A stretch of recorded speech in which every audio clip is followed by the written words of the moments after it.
A relação entre autismo e inteligência é complexa. Tanto não é verdade a afirmação de que todos os autistas têm deficiência intelectual, quanto também não é verdade a afirmação de que todos são muito inteligentes. Na verdade, a coisa é muito mais complicada do que isso, porque envolve diferentes formas de cognição, que é o que eu vou tentar explicar para vocês agora nesse vídeo.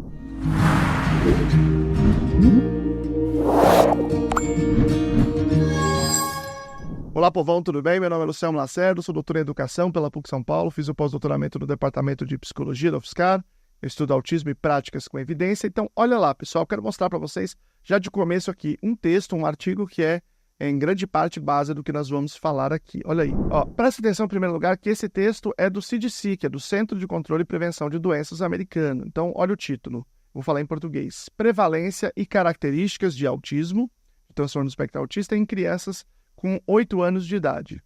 Rede de monitoramento de autismo e transtornos desenvolvimentais, onde 11 lugares, Estados Unidos, 2020. Veja, pessoal, esse artigo não é de 2020, ele é de 2023. Só que ele analisou dados que eram de 2020, porque demora tempo para você fazer análise de todos os dados, né? Ele é dessa rede de monitoramento, né? Rede de monitoramento de autismo e transtornos desenvolvimentais, que é a instituição mais prestigiada que faz esse levantamento de prevalência de autismo. Prevalência é a quantidade de pessoas que tem num certo contexto. Você já ouviu falar, provavelmente, que são 1 a cada 36 crianças que são autistas, né? Bom, esta informação que você sabe vem deste artigo, certo? E antes disso, 2 anos antes, tinha informação 1 a cada 44, e antes 1 a cada 56, e assim por diante, né? Por que os dados desta pesquisa é que são normalmente citados? Porque ela tem uma metodologia muito boa, esse grupo é muito consolidado. Tem centenas de pesquisas que fazem essa contabilização de quantas pessoas autistas tem, mas essa é a mais respeitada. Mas veja que ela está dizendo assim, no seu título, prevalência e características. Então, não é só quantas pessoas autistas tem também a informação de outras características. E aqui eu vou abordar aqui a questão da inteligência. Então, vamos lá, vamos começar com a primeira questão. Existe um diagnóstico que é chamado de transtorno do desenvolvimento intelectual, ou pode ser chamado de deficiência intelectual. Por que eu estou falando que pode ser chamado dos dois? Porque ele está no Manual Estatístico e Diagnóstico de Transtornos Mentais, do DSM. Então está assim, transtorno do desenvolvimento intelectual, abre parênteses, deficiência intelectual, fecha parênteses. Quando você substitui uma nomenclatura pela outra, você diz lá no texto que está substituindo, mas você não coloca assim. Essas duas nomenclaturas são atuais. E o que caracteriza isso? Então vamos lá. Em primeiro lugar, existe uma medida que é do QI, quociente de inteligência. O quociente de inteligência foi entendido de várias formas no passado, inclusive formas discriminatórias, e eventualmente a crítica a esse parâmetro, que é uma crítica válida, que faz sentido, né? Uma parte dela pelo menos, ela acaba confundindo as coisas, achando que a mensuração, né, que esse dado não tem nenhum valor, que não é verdade. Essa mensuração tem valor, né? Ela é, de certa forma, uma mensuração de quanto aquele indivíduo consegue resolver certo tipo de problema, certo? E isso tem um valor para entender esse indivíduo e a sua relação com o mundo. Esse QI, né, ele é parametrizado, ele é organizado por país, e cada país tem, digamos assim, um certo conjunto de habilidades que as pessoas têm mais ou menos. E aí, em cada país, ele é organizado para 100, o número 100 ser a média, ok? Quando você tem 100, tem um score 100 dentro de um teste de QI, você está numa faixa que é uma faixa que vai te trazer uma certa tranquilidade, uma certa proficiência para transitar no mundo, digamos assim. Mas não só o 100, existe uma margem de um desvio padrão, que seria 15 pontos, para cima ou para baixo. Então, até 115, né, entre 115 e 85, está tudo dentro daquela média, certo? Mas aqui eu não vou falar de quem tem mais do que isso, eu vou falar de quem tem menos do que isso. Quem tem menos já começa a sentir os efeitos, né, em termos de qualidade de vida na sua relação com o mundo. Quem tem entre 70 e 85 não tem deficiência intelectual, mas já tem uma redução cognitiva muito importante. Eles chamaram aqui, né, borderline. Não é borderline no sentido do diagnóstico borderline, é porque eles estão falando em inglês, né, o artigo é em inglês. É que eles estão na divisa, nessa margem de divisa aí. Então, esses indivíduos são indivíduos que têm redução cognitiva, mas não uma redução suficiente para caracterizar a deficiência intelectual. Então, o que caracteriza o transtorno da deficiência intelectual? O transtorno do desenvolvimento intelectual ou deficiência intelectual. É um QI abaixo de 70, 2 desvio padrão abaixo da média, né? E um prejuízo significativo nas áreas conceitual, que é de entender coisas, né? Conceitos. Isso se manifesta muito na escola. Domínio social e prático. Social é quanto que isso afeta a sua relação com as pessoas, e o prático é coisas simples que você precisa fazer, como tomar banho, ir ao banheiro, colocar um sapato, coisas assim, coisas simples, né? Em geral, você precisa fazer um teste neuropsicológico para avaliar esse QI e uma avaliação de habilidades adaptativas. No caso da pesquisa aqui, eles não fizeram para todas as pessoas que estão nesses lugares, nem todos passaram por essa avaliação adaptativa, né? Então, eles não estão discutindo isso, eles estão discutindo a questão do QI, que mais ou menos acaba servindo como parâmetro, porque quando você tem um QI abaixo de 70, dificilmente, quando você vai fazer a avaliação de habilidades adaptativas, não vai dar lá um prejuízo muito significativo. Por que precisa fazer? Porque é aqui nessa avaliação adaptativa que vai se entender aonde que vai se fazer a intervenção, né? Para onde vai encaminhar aqui o apoio para esse indivíduo. Porque só com o teste de QI você não sabe isso, né? Mas dá para você entender, quando você tem o QI com este nível, que de fato existe um prejuízo muito importante para a qualidade de vida do indivíduo. Então vamos lá, vamos aos números aqui que estão descritos nessa pesquisa, que é a pesquisa mais atual e mais completa. 37,9% dos indivíduos autistas neste documento têm deficiência intelectual. 37,9%, 38%, né, portanto, né? É uma quantidade muito grande, ou seja, essas pessoas têm as características do autismo, têm um diagnóstico fechado de autismo e também, paralelamente, têm o diagnóstico de transtorno da deficiência, transtorno do desenvolvimento intelectual. As duas coisas ao mesmo tempo. Em geral, como essas coisas se comunicam, elas vão fazer com que esses indivíduos, muito provavelmente, sejam nível 3, né? Ou seja, precisa de mais ajuda, muito mais ajuda, e aí, portanto, caracteriza, né, o nível 3. No caso da deficiência intelectual, ele tem outros níveis lá, que é leve, moderado, grave e profundo. Então, provavelmente também não vai ser casos aí leves, vão ser casos um pouco mais complexos.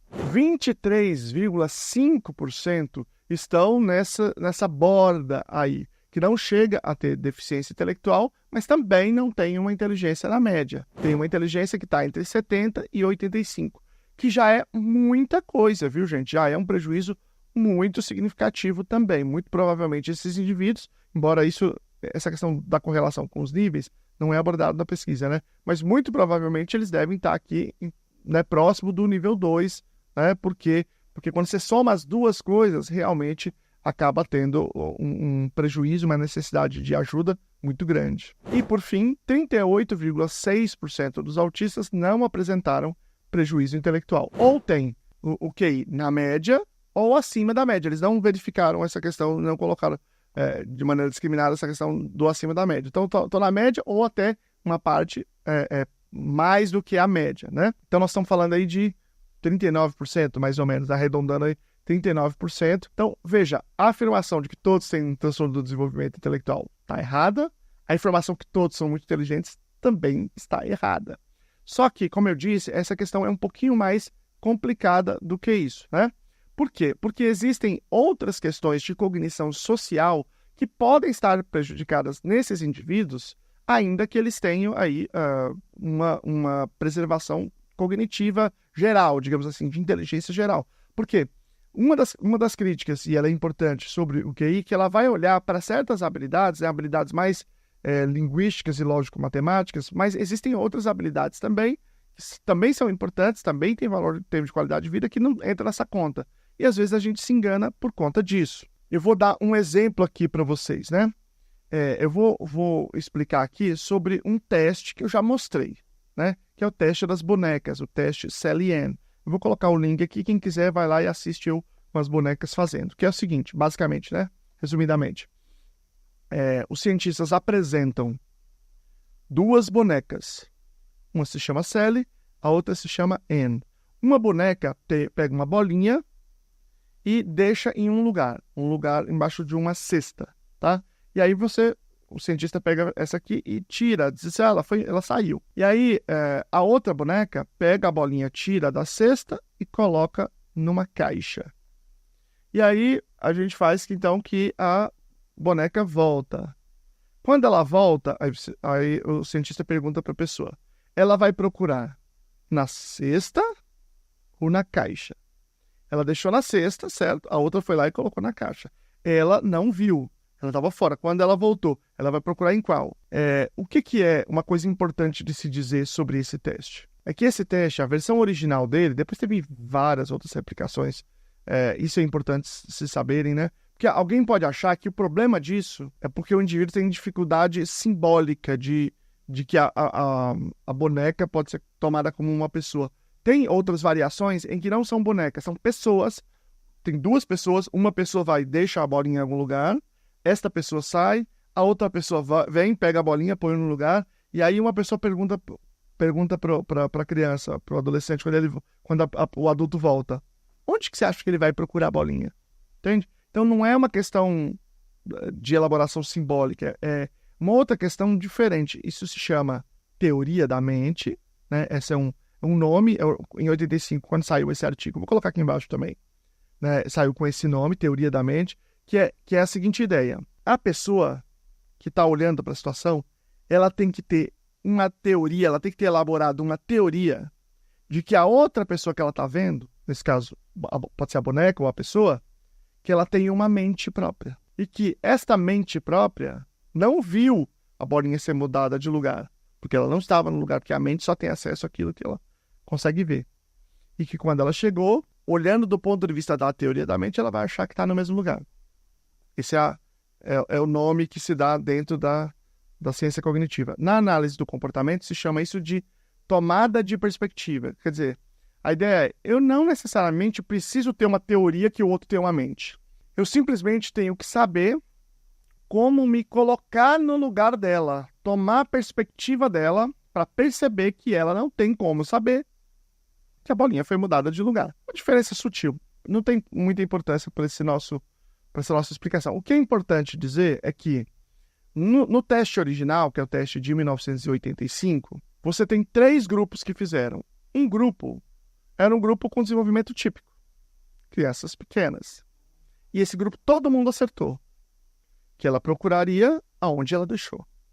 Um segundo grupo tinha síndrome de Down, tinha um prejuízo intelectual muito importante. E esse grupo, ainda que intelectualmente tivesse um prejuízo muito importante, acertou. Quase todo mundo acertou. E entre os autistas que fizeram esse teste, quase todos erraram. Quase todos erraram. E eles não tinham deficiência intelectual, né? Eles fizeram esse teste para garantir que era uma habilidade cognitiva, digamos assim, mas diferente daquelas mensuradas no QI. É uma cognição de natureza social, essa tomada de perspectiva. Em 85, nessa época, o que estava em vigor era o DSM-3, que era de 1980. No DSM-1 e 2 não tinha essa categoria diagnóstica do autismo, né? Ele apareceu em 1980, DSM-3. Não tinha síndrome de Asperger ainda, que só apareceu em 1994, tá? Então, nesse período, nós estamos falando do autismo na sua versão mais clássica, né? Nessa versão, cerca de 75% tinha deficiência intelectual, né? O que está no DSM-4, quando tem aquelas divisões. Transtorno global do desenvolvimento, você tinha síndrome de Asperger, autismo, transtorno desintegrativo da infância, transtorno global do desenvolvimento sem outra especificação e síndrome de Rett. Esse caso aqui de autismo aqui é um autismo que tinha, entre eles, a maioria tinha deficiência intelectual, 75%. Hoje, você tem um número diferente, por quê? Porque você somou dentro desse número total o que antes era a síndrome de Asperger, né? Então, dentro desse conjunto, né, novo aqui, é alguma coisa em torno de 38%, 39% que tem inteligência preservada ou acima. Mas isso não diz respeito às habilidades de teoria da mente, às habilidades de tomada de perspectiva. Quer dizer, pode ter certas situações em que indivíduos autistas não conseguem resolver porque são situações sociais e, portanto, alguém pode achar que aquilo parece com um problema intelectual, problema de deficiência intelectual, e que não é. E, aliás, eu particularmente acho que talvez essa seja uma das principais fontes de problema para autistas, que é a seguinte, ó, autistas nível 1, né? Com cognição preservada. Às vezes a criança é excelente em matemática, arrebenta em português, sei lá, em qualquer outra matéria, mas quando tem uma situação social simples, ele não consegue resolver. Aí as pessoas, a escola, a família, às vezes até terapeuta, dizem, não, ele é inteligente, até parece que ele não sabe, ele é inteligente, esse menino é fera em tudo, ele não vai conseguir resolver isso. Então, muitas situações sociais acabam passando sem apoio, porque a suposição é que a inteligência formal, a inteligência no sentido daquela inteligência mencionada pelo QI, né, a inteligência que se apresenta no português, na matemática e outras matérias, que ela deveria resolver isso. E ela não resolve. Né? Muitas vezes ela não resolve. E eu entendo que a gente fazer bem essa distinção entre o que é transtorno de desenvolvimento intelectual, o que são essas inteligências e o que são esses outros desempenhos sociais, crucial para a gente poder apoiar apropriadamente as pessoas autistas.